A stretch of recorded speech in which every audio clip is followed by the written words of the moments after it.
Okay, here we go. Here we go. We live now. It's been a minute. I've been working on a lot of YouTube and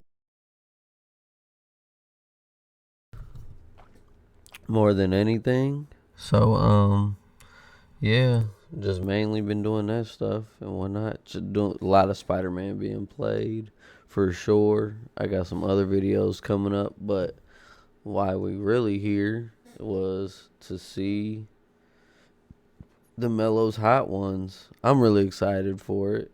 Big Carmelo fan. So like when he did one, I was like, what? He did a Hot One? And I'm just like, that's so dope to me. But I'm just like, what he got going on? Then somebody told me he had wrote a book or something like that. Something within the means. So let's check it out and see what it's about. Woo! You got it. I know.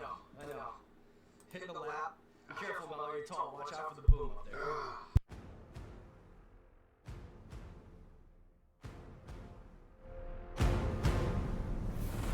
Hey, what's going on, everybody? For First We Feast, I'm Sean Evans, and you're watching Hot Ones. It's the show with hot questions and even hotter wings. And today we're joined by Carmelo Anthony. He's one of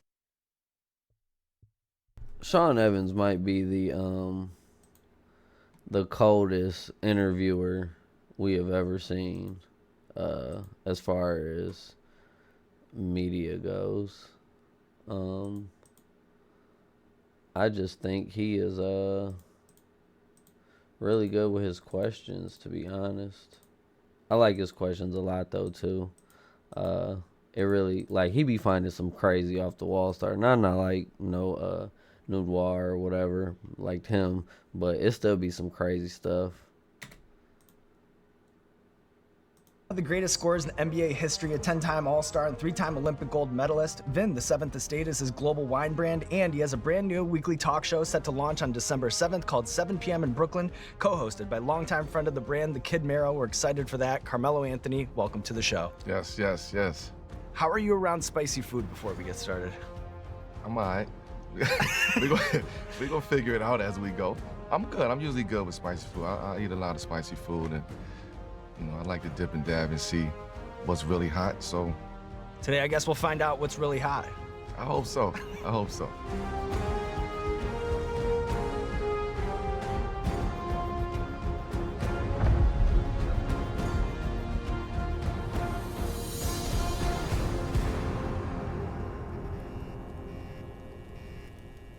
Okay.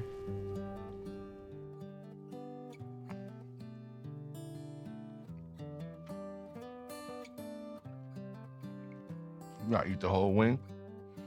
I go wherever you go in this whole thing, but usually just, We're gonna sip slow. yeah, let's start slow, and then Okay. if we're feeling confident, we can build from there, all right? I like If y'all didn't know, they change the sauces every season, except for a few. I don't think they change out the first sauce, which is a hot one sauce. The bomb, which is this one here, has been here since the beginning. And if you can get past this one, you can get to the end. This is probably the toughest one to do. And then the last one, which is the last dab, has always been a sauce the whole time. So I've always thought that to be pretty cool.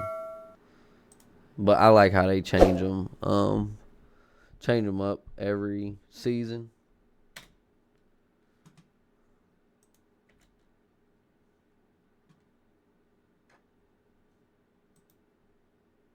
that.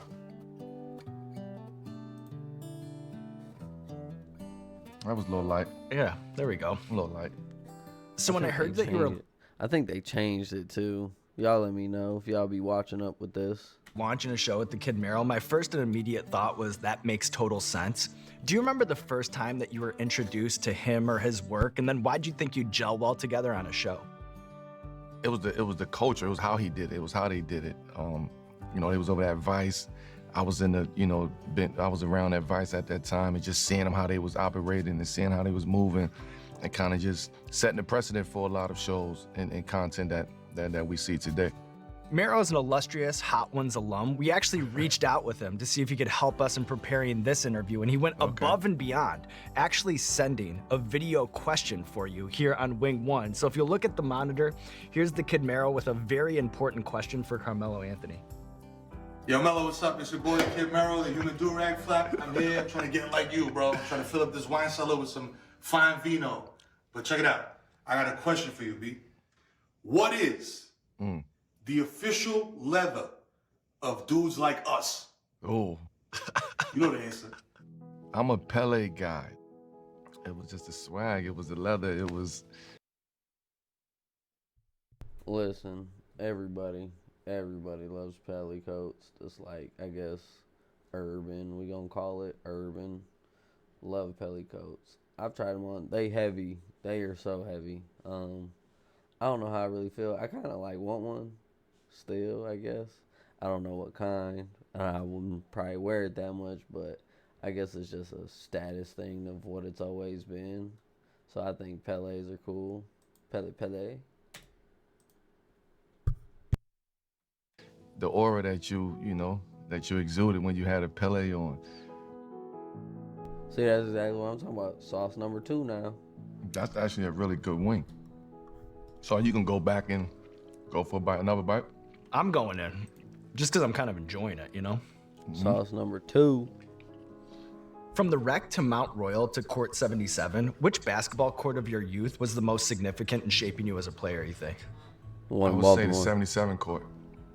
Once you got in that cage, you had to get yourself out of that. And it wasn't no... If y'all ever played NBA Street Homecoming, you know which one it is. If you know, you know. Ages. You was 8, 10, 12 playing with the older people, older guys that was out there. So you had to be different. You had to be very different to survive that basketball court. What would you say distinguishes somebody who grew up playing in Baltimore versus someone who grew up playing in New York or DC? Well, it's a mindset. I think everywhere's a mindset, but as far as Baltimore is, we always felt it was overshadowed. You in between DC, New York, Philly, and it's kind of just skip over Baltimore. So we always had that edginess, that chip that our backs against the wall at every moment. And then during your senior year at Oak Hill, I'm curious, which was a sweeter win for you? Was it beating LeBron St. Vincent St. Mary's team on national television, or was it coming back to Baltimore to beat your old school Towson Catholic? Oh, these are good questions, man.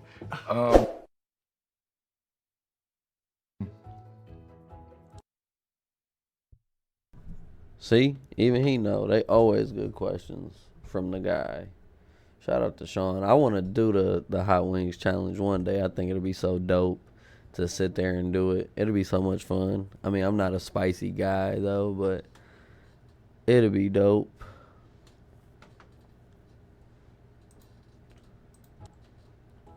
I would say coming back, because that was like the ending. It didn't end well when I was in Baltimore. Being able to come back and play against my former team, like game evolving, at that moment it was like I really want to come back to play my old school, but also to bring it back to Baltimore City as a whole. Nah, we do 3 for 3 so far. There we go. It's getting hotter and hotter. When Jimmy Butler was on the show, he told this story about how you guys are on a night out in Italy and that you stole a bottle of 2004 Petrus from the table before anyone else got a chance to try it. Confirm or deny? Did he use the word stole? That's what he said. Yeah. We could check the tape. Dude, but he was like excited to try it, and then all of a sudden... If y'all don't know, Melo got a big wine collection. He also got a wine as well and a book. But he's a big wine guy, as we've seen. This is our reiteration on the wine from Nero from earlier. And I think it's dope to have that different, I guess, avenue when all you've been known as is a basketball player your whole life. Did he tell you why I stole? No, well, I'm open to the clarification. So I'm gonna give you what happened, and then you tell me if I stole it or not. Okay, all right. They're at dinner. They're already at a wine dinner, right? I come a little late, so I feel bad. I'm late. I know the restaurant, so I say I'm gonna go downstairs to the cellar, I'm gonna grab some bottles, and here's what we're gonna do tonight. I go grab the bottles, and I grab the bottle of Petrus, and I bring it to the table. They were drinking everything else and left the Petrus there at the end of the night, closed. So we was leaving, I grabbed the Petrus. No one knew I had the Petrus. Right. They thought we'd already drank the Petrus. It was just so much wine going on. So you don't think that they could have possibly been like saving the Petrus? 2004 bottle of Petrus, that's a very special wine. You don't think that maybe they were saving it? I told them in the car, on the picture, I sent them the picture with me on the wall. But it was, they wasn't ready for the Petrus at that moment. Right. So you had to, yeah. I had to preserve that. I see how I stamped a couple of these. Okay. I see the road we about to go down after this one. So I'm gonna put that one down. Yeah. Oh man, is he gonna make it to the end? Some guys don't make it to the end. Them be the funny ones, but I hope they make it to the end, y'all. This is a road to go on. What is going on, YouTube?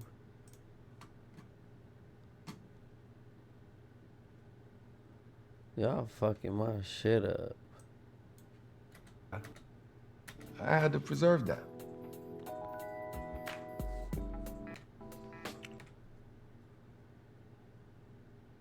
Why is it loading? So I'm gonna put that one down. Yeah, that's good. Yeah. Got the intended effect. I see what we about to do here. I have this memory of you in the 2008 Olympics in Beijing holding this full-on Sony camcorder. Yeah. 2 questions, why? And then 2, do you still have the footage? I still have the footage, yes. I understood moments. It's the fucking Olympics. Everybody don't get to go to the Olympics. Like, he said 2008. That was his first, I guess, real Olympics, even though they was on that 04 shitty team, the Argentina gold team. But, yeah, it's crazy. Everybody don't get to go. Many are called and few are chosen, to say the least. But this... I just understood, like, this is a moment. The greatest athletes in every sport is in one place. So for me, I was trying to see everything. Of the 3 gold medals that you have, which one has the most significance to you? The 12. I would say 2008. Because prior to 2008, we lost in the Olympics in 04, we lost in 06 in the World Championship. And 08 was kind of that redeem moment. Get right. You got to get right.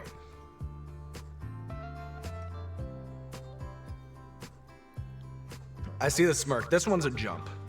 Right here. That's a Why leap. you warning them? See, I don't like that he be warning them. Because I feel like he don't be warning folks ever. You just fall into it and here we go. We are on 1, 2, 3, 4, 5. Number 5. You got more questions? Yeah, I got you. Number 5. Is it true that you're once in conversations with Spider-Man creator Stan Lee about creating a DVD comic where you'd play basketball by day and fight crime at night? You did some research, man. Because now people don't know that. So yes. See, he be having the fucking questions, dog, and it's just like it's dope. It's dope. Like, see, who knows that stuff? How did he find out the information on that? That's what I be wanting to know. That's what good interviewers do, though. That's why we be watching the hot ones, because he be having the questions.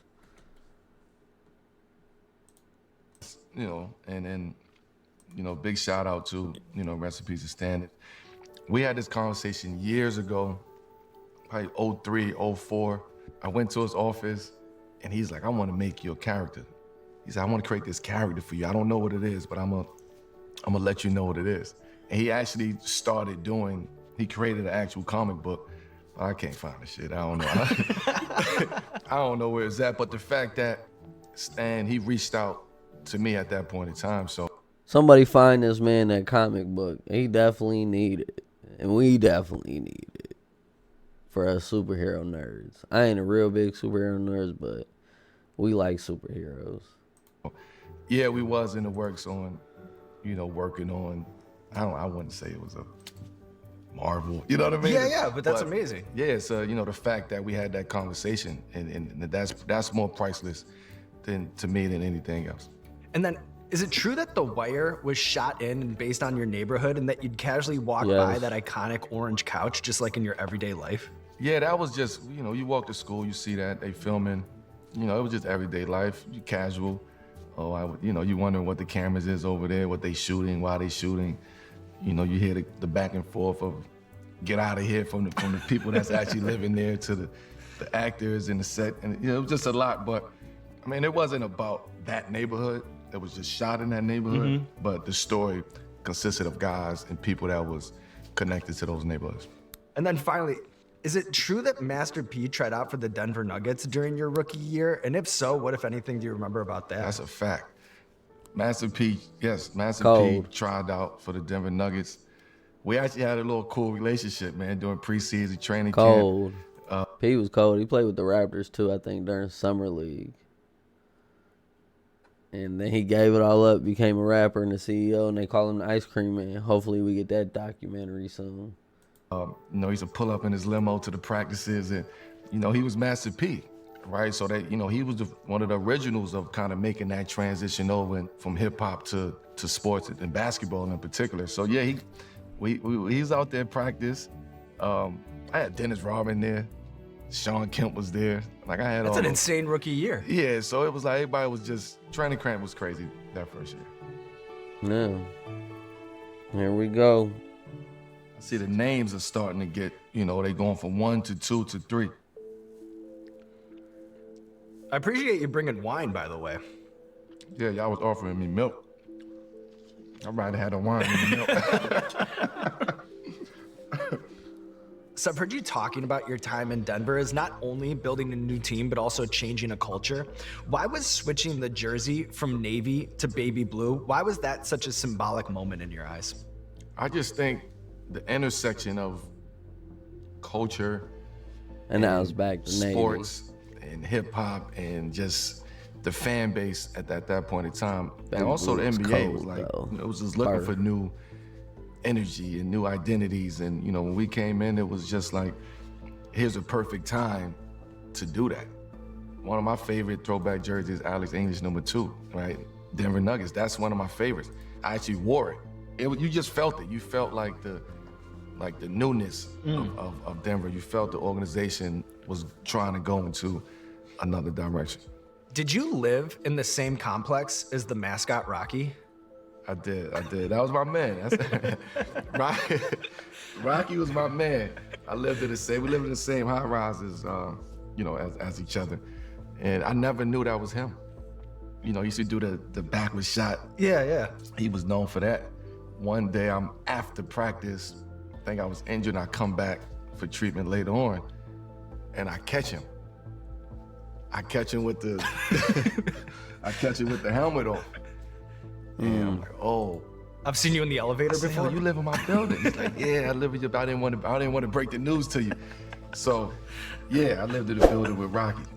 Shout out to Rocky. Shout out. That's crazy. Cause that's it ain't Benny. I think Benny's the famous one. That's the Bulls. The Bulls mascot. Benny the Bull. But that's crazy. The mascot get paid that much. You live in the same building as Carmelo Anthony. Out to Rocky. This might be the setup wing right here. It's actually the next one, but this one's not fun either. The bomb. That's what he talking about, the next one. The bomb. It's, got a little... Yeah, and kind of like a time release thing, Yeah, it got that, like that Caribbean like sting to it. Yeah, that like a Scotch Like a bonnet kind Jamaican- of, light you up. Like it's alive a little bit. Yeah. It's a Ginger. party, yeah. Do you have a layperson friendly explanation for what made you such a great rebounder? You know, your commitment to getting boards. I think that's one thing that your critics, they don't give you enough credit for. Fuck out of here. I appreciate got that. it. I always wanted to make the game fun, right? So I always was told at your position, which is a small forward, 6'8", you have to be one of the best rebounders at that position. So I always enjoyed like rebounding. Like it was just fun. I always enjoyed it. And then I used to watch, you know, guys like Moses Malone and how he used to, you know, throw the ball back to himself to pad his stats. Like, so I used to, so I learned all of that, like how to get fouled, you know, to get my rebound back. So I learned little pieces of the game. It really kicked in on the USA team. We got 10, 12 Hall of Famers on one team. I can't do what I do in New York and in Denver. I'm gonna make this game fun. I wanna break Charles Barkley rebounding record. And that's where the rebounding kind of just got it, that tenacity and, you know, fuck out of here. It's like, Fuck out of so here. all of those started to come into play. So yes, rebounding has always been like fun for me. That's the one. That's the one that if you can't get Beyond past this insanity. one, it's over. You're not supposed to eat that. That's the one. You can smell it. Yeah, it'll be immediate. Yeah.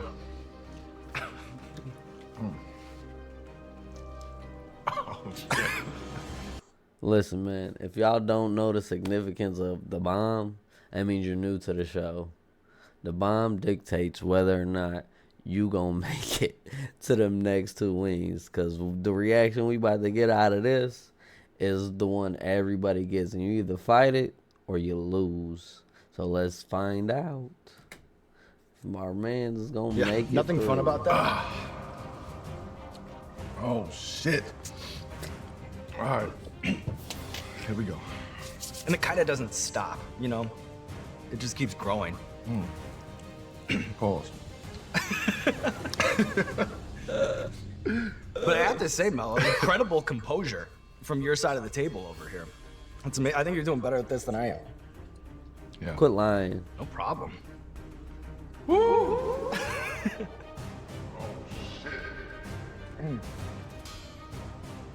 And then be careful, be careful. Yeah, I got you. All right. I'm just checking on you, just checking. Do you have a favorite Melo lyric of all time? You have the unique distinction of being name checked, but Pop Smoke. That sauce is whooping his ass. It is crazy how this one be doing, folks. By Lil Wayne and Beyonce.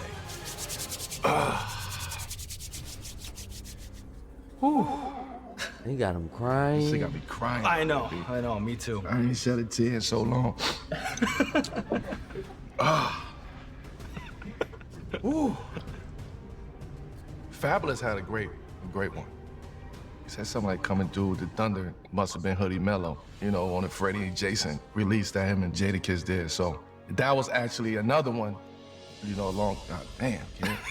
Yeah, whooping. I'm crying on because him. of the hot sauce, not because of the song. It's sentimental to right, me. no, but it could be just, be sentimental. But it is sentimental to me. But nah, that was another one. Like that I don't think gets Enough. a lot of credit, notoriety to that. All right, how are you doing? I'm good. I got my second win, but I see you tearing up over there. We're both crying here. I at know, the man. table. This is a That's very- how this this is show a very goes. sentimental, I know, conversation. it's the wings that can hit you right in the heart sometimes. Yeah, I knew that. You know? I knew something was crazy with that one though. Are you ready to move on to the next one? You want to ask another question first, or you want to go to the next one? Here's what the good. Are you competing with me? Cause I haven't seen you You know take a what? sip I'm not yet. competing. If anything, I'm just a support system. Like we're on the same team. We're in the Okay, I same. bet. We're in the same backcourt over here. I'm all right, trying Carmelo? not to hit, go over there. I but- saw that you haven't touched any beverage so far. Oh, nuts. all People good. be going Respect. crazy Respect. with them All right, drinks. so this next one is the Zuzu 7 pot. I think that's a new one. It will not be as bad as the last one. Nah, but I'm waiting on you. You go first. All right. Taking it down. Living to tell the tale over here. All right.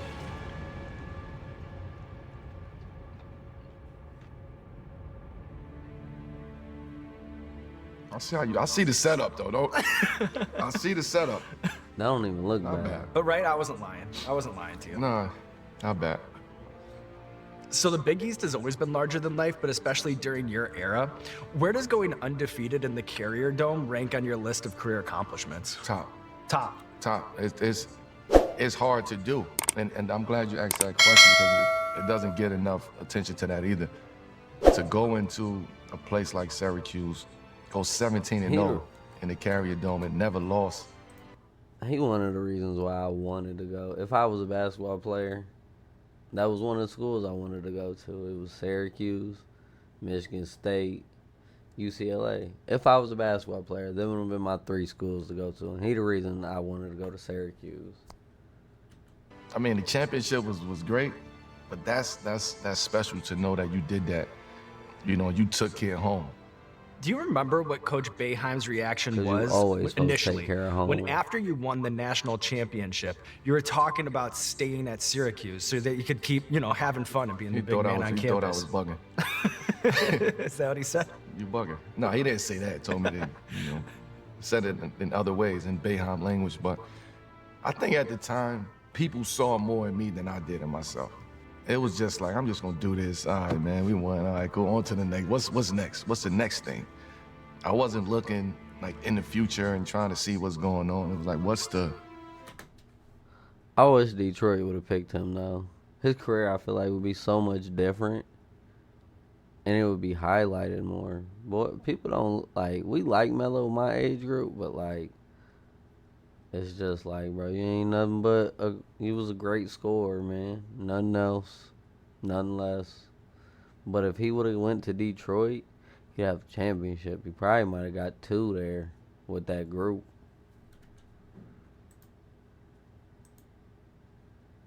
What's next? All right, Carmelo.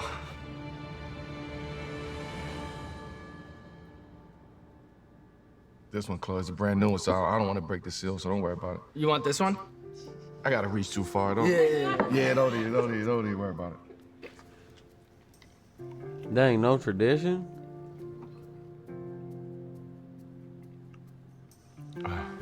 Yeah. And you know what? It's all over. We've reached the top of the hot sauce mountain. Talked about your legendary basketball career. Uh-oh. Touched on the wine business. Your new show, you got it. You got it. I know. Hitting the lap. Them sauces be whooping they ass. Careful, Melo, you're tall. Watch out for the boom up there. All right. But to close things out, I want to highlight your Yes. appreciation and impressive collection of installation art that you recently showed off on the AD home tour. Yes. So to close things out, which painting on your walls inspires you the most? Which one is the most divisive when you have guests over? And then what would be the first one you'd grab if your house is on fire and you needed to save one piece of art? Ooh. The conversation starter would be Nathaniel Mary Quinn. People walk around, they see that, it's like, oh, explain that to me, please. I have a couple South African artists, Nelson Makomo, they watching us. I think it's 4 or 5 kids on there, and they all kind of different expressions and looking at different ways, and it's like they looking out into the world. I have Ernie Barnes. For me, it's special because you get a chance to talk about an athlete doing something different. Going to paint and going to do art, and not being pigeonholed into one kind of genre. Well, you know what, Carmelo Anthony, your performance today, a masterpiece. And Man, now, I'm good though. It was only one. It was one that got me. It was one. Yeah. well, you know what? You don't have to worry about that. It was beyond insanity. Yeah, That's that was Carmelo, crazy. no That- shit. That one be getting everybody. Like I said, if you can make it through the bomb, you gonna finish them last 2 wings. In that. And now there's nothing left to do but roll out the red carpet for you. This camera, this camera, this camera. Let the people know what you have going on in your life. Listen, man, we got a new talk show coming out, 7 p.m. in Brooklyn. co-hosted by the kid Miro. That's gonna be fire. All my fans, my wine lovers out there, we got a whole bunch of releases of wine coming out. But yeah, the show is popping. Hot Ones is hot. You know, and the bomb, Beyond Insanity. The bomb. For sure. So that's the Hot Ones experience. Y'all are bugging with these wings. Did the Yeah. Yeah.